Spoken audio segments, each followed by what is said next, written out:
Ladies and gentlemen, it is time for a very special presentation, the Humanitarian Award. Please welcome to present said award, Kim Stockwood and Chaos.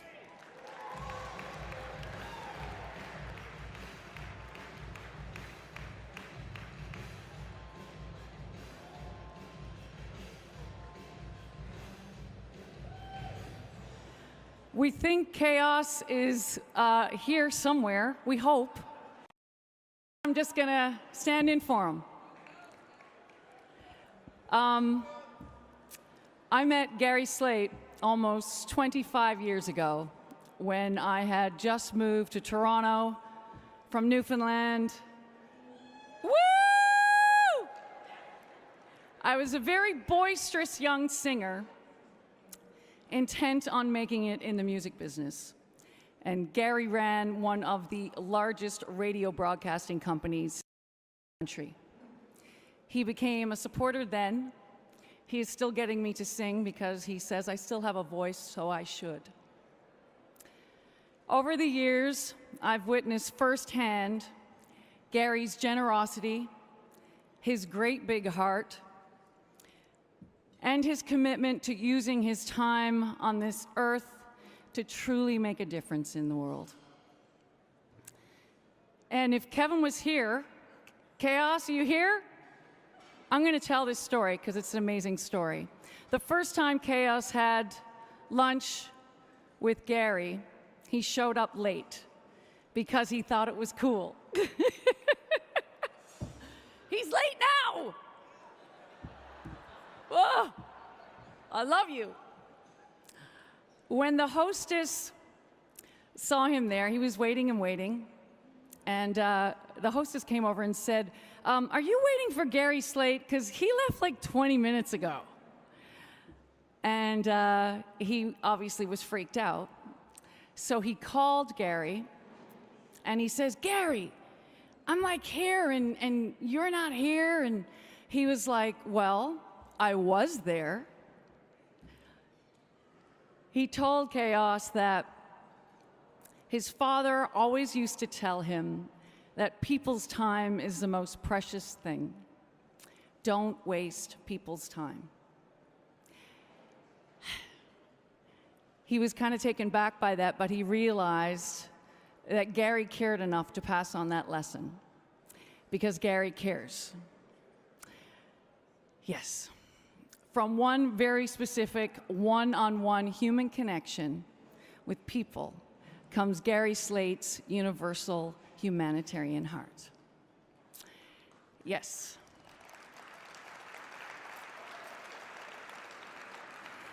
Gary, on behalf of all the people whose lives you've impacted, who may never get to say this to you directly, thank you.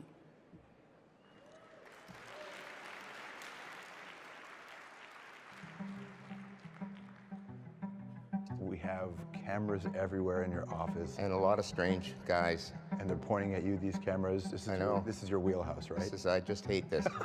Okay? I hope the forehead is bouncing back at you guys. It's just the way he is. And actually, there's a lot of things that he does that a lot of people don't even know. Give something to someone or do something for someone. He just does it because that's what he wants to do. Have you always been uncomfortable with this kind of attention? Yeah. Yeah? Yeah, for sure. But yet here we are. Here we are. And we're doing it. And in the most uncomfortable way for you, because this is about a celebration of you and your legacy in this business. Big institutions or organizations or pats on the back is not what he does it for. It's like seeing a kid succeed, right? He gives, but he receives a lot from those people that use what he gave them wisely. You know, my dad and I built a company from one radio station to however many we had at the end, and sold it. And at that point, he and I decided that we're going to start a foundation, and then I was going to start a music company to deal with the passion I have for Canadian artists. Right. So. Well, it's very different, right? It's unique. And that's probably a word I'd describe Gary, too, is unique, because it's a very unique enterprise. It's, you know, we're helping develop young Canadian artists through different ways. It was a huge dream of mine to be in the music industry or be able to do what I love and create music, and Gary kind of made that into a reality. He cares so much it doesn't even feel like a business. He just wants other people to experience what he has experienced in his lifetime, which is success in what he loves to do. How do you choose what you support, like in terms of the charity stuff? Well, we look what's going on out there and kind of trying to find an area or a category that we think could use our help. So the first one was the hospitals. So we decided to do something specific for 5 hospitals in Toronto, $10 million each. One was a TELSA machine. One was a scanner for brain cancer. The emergency department at St. Mike's, we paid to renovate because it was terrible. Individuals like Gary are absolutely essential to our healthcare system. We actually can't afford all the things that we need, and without philanthropy, I think we would be in much greater difficulty than we already are. And then we did the NGOs.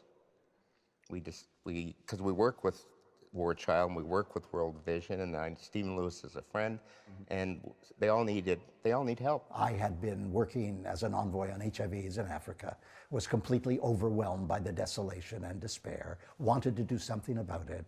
With my daughter, we created the foundation. The foundation is dedicated to providing support on the ground, at grassroots, at community level. When you put to Gary a proposition like, could you support this foundation, the work they're doing, he asks a lot of probing questions. He says, why are you doing that? Why aren't you doing this? Why isn't the government doing it? Why do you have to do it? How will it help? You warm to the man because he cares deeply about what you're doing. Are you personally connected to the things you're helping? I'm connected to helping people in foreign countries who need help.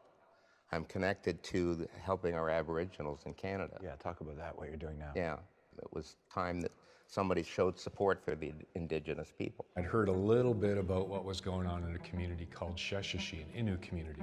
What I saw changed my whole idea of what human rights were about in Canada. I felt like we drove off the edge of Canada into some other world. I mean, to be perfectly honest, I'd worried every night about how we'd ever find the funding to keep this thing going. This should be national, and with Gary's support, he's helping us, complete that vision in a big way. It's affecting communities, and he's listening, and he's empowering Indigenous organizations through his funding. In Toronto, we do a lot of work with kids in the music side of things who need help. So there's a place called the Dixon Hall School of Music that we help fund. Gary helps build communities, which is so important in this day and age. I don't know how you would brand Gary's style of philanthropy, but I do know that it comes from the heart. Sarah McLaughlin has a music school in Vancouver that we've been supporting for the last 4 years. I think the work that Gary and the Slaight Foundation does for the greater good in our world is massive. We need philanthropists like that. We need people in the community who have that kind of money and power to help create positive change in the world. Gary Slaight created a scholarship program at Berkeley, which is a full tuition room and board scholarship that goes to a promising young musician from Canada. Most of these students could never have gone to Berkeley, or probably not even to college, were it not for this support. We're involved in Remix, which is an inner city program for kids. The Slaight Family Foundation support has literally helped us grow from this small kind of program that we just started on Sudbury Street, 10 years ago, into this world-renowned incubator that it is today. Are you the guy that leans on a lot of your rich friends now and says, come on, step up? Yep. Do they take your calls? Yeah, but some of them really piss me off. Really? Absolutely. Because of their inaction? Yeah. It's like, you know what? Do something. Right. You could get hit by a train tomorrow, and that money's going to be wasted. So do something when you're alive to have an impact and appreciate it. Well, I lead by example, and then I get on the phone and say, you know what? Step up here. Yeah. What's your success rate on that? Yeah, not much. Is that shocking to you? Yeah. Yep. I'll keep working on that. Yeah. Especially also with all these people in this room tonight. Yeah. That's right. Okay? There's some wealth out there. There's a lot of wealth out there. Yeah. And there's a few cheap pricks out there. I wonder if they know who they are. Oh, yeah, they do. Yeah. Oh, you're Gary Slaight? You and you. What do you want the Slaight name, or this, when people in 50 years walk down the street and see Slaight somewhere, what do you want them to think that means? I want it to be a symbol of giving back. That would be it. I think if everybody did a better job of giving back, the world would be a better place, for sure. And you'll keep leaning on them until then? I will keep leaning on them, yeah.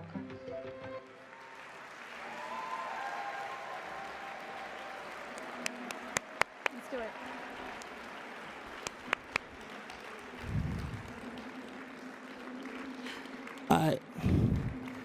I ran to get here. So please welcome the 2018 Humanitarian Award recipient, Gary Slaight.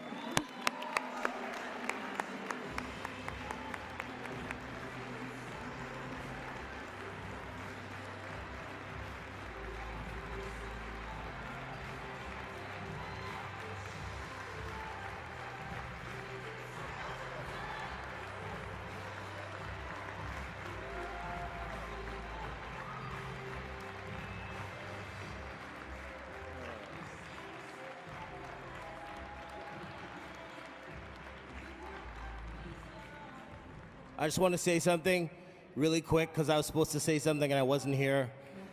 I love this man. He's helped me out in my life. He's always been there as an amazing friend to me. We talk a lot, but also money talks. So I want to thank Gary for all the money that he's given me. That Skrilla, that dough, that cashola. Thank you. Also, go ahead. And one day, Kevin, you'll pay me back.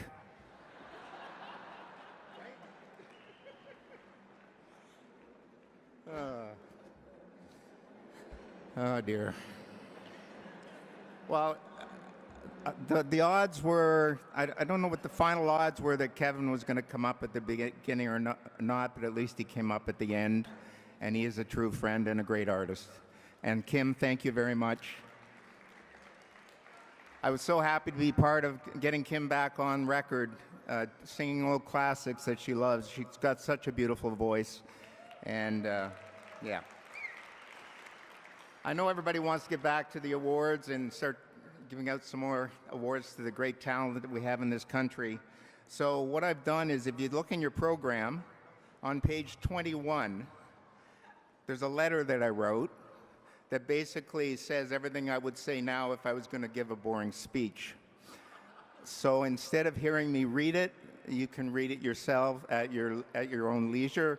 It kind of says what I feel, and a lot of the things that I would say up here are in those words in the program.